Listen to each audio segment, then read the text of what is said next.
know much about human mind, how it operates and how it can be improved. We don't really know much about it. We don't know about the nature of our dark, painful thoughts, about our toxic emotions. We don't really know how to use the tons of knowledge we enter in our minds in a better way, how to use the information to operate with it in the best possible way. Everything in our nature is like a muscle, even our minds. They can be trained, developed, they can become weaker. Our minds are the ones that control our perceptions. With the right exercises, they can become stronger and more powerful, and they can change our lives for better. The mind operates with information.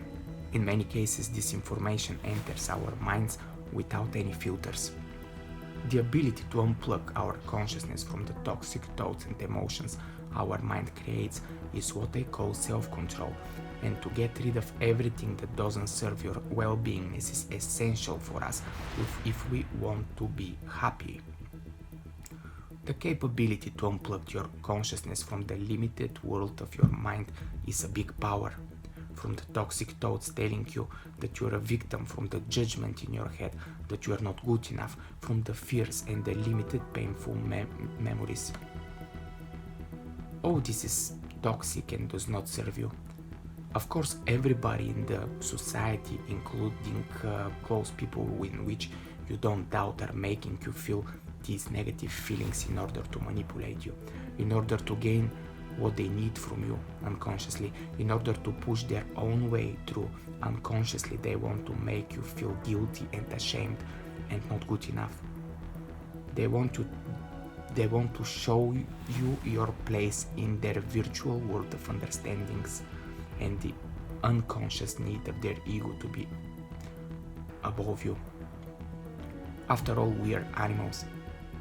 We are territorial animals. It's our unconscious nature. They have control over your psyche because you are unaware of this process and you allow them. Make it a habit to observe yourself for these influences. No matter what, keep yourself clean from these toxic feelings. You don't need them. What you need is to stay with the light, with the pleasant feelings that make you feel good. It is simply the healthy way to live your life.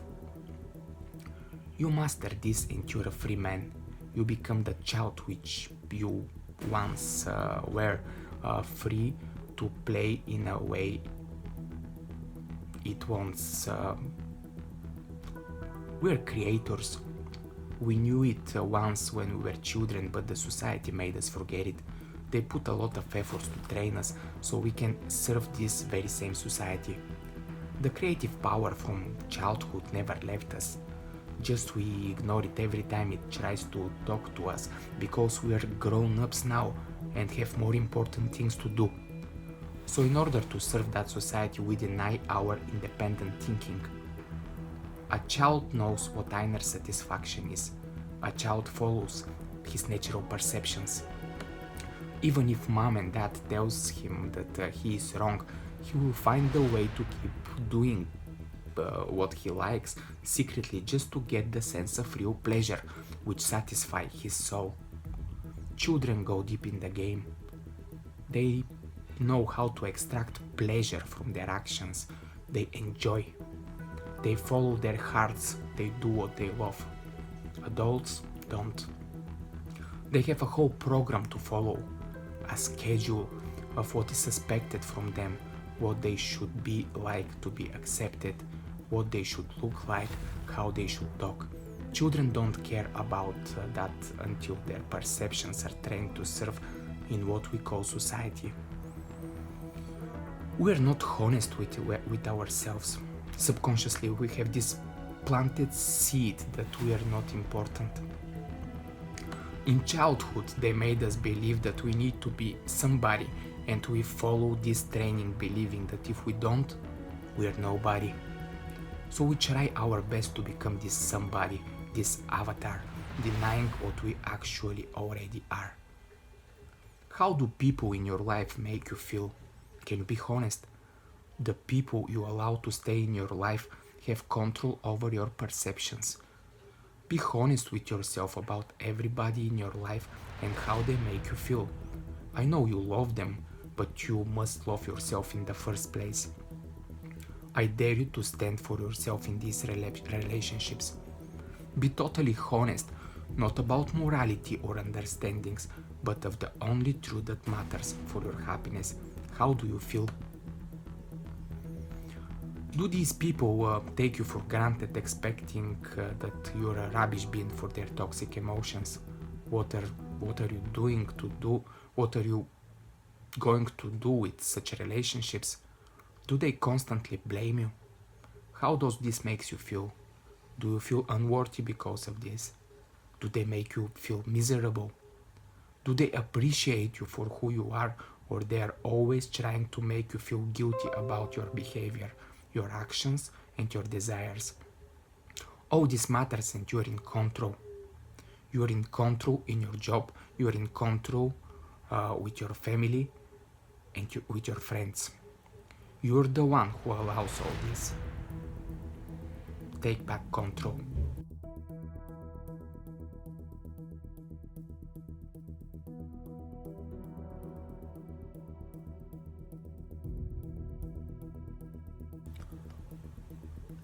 Второ видео. Exercises. 2 ways to improve your confidence. Visualize yourself as you want to be. What the mind can conceive and believe it can achieve. Napoleon Hill. Visualization is the technique of seeing an image of yourself that you are proud of in your own mind. When we struggle with low self-confidence, we have a poor perception of ourselves that is often inaccurate. Practice visualizing a fantastic version of yourself achieving your goals. Try it for 5 minutes. 5 minutes daily in the morning when you wake up. That is going to make a difference in your daily life. Affirm yourself. Affirmations are a powerful tool to deliberately install desired beliefs about yourself. We tend to behave in accordance with our own self-image. The trick to making lasting change is to change how you view yourself. Affirmations are positive and uplifting statements that we say to ourselves. These are normally more effective if said out loud so that you can hear yourselves saying it. We tend to believe whatever we tell ourselves constantly. For example, if you hate your own physical appearance, practice saying something that you appreciate or like about yourself when you next look in the mirror. To get your brain to accept your positive statements more quickly, praise your affirmations as questions such as, why am I so good at making deals? Repeat that. Instead of, I'm so good at making deals. Our brains are biologically wired so to seek answers to questions without analyzing whether the question is valid or not. That's how the brain works. Край на второ видео. Exercises.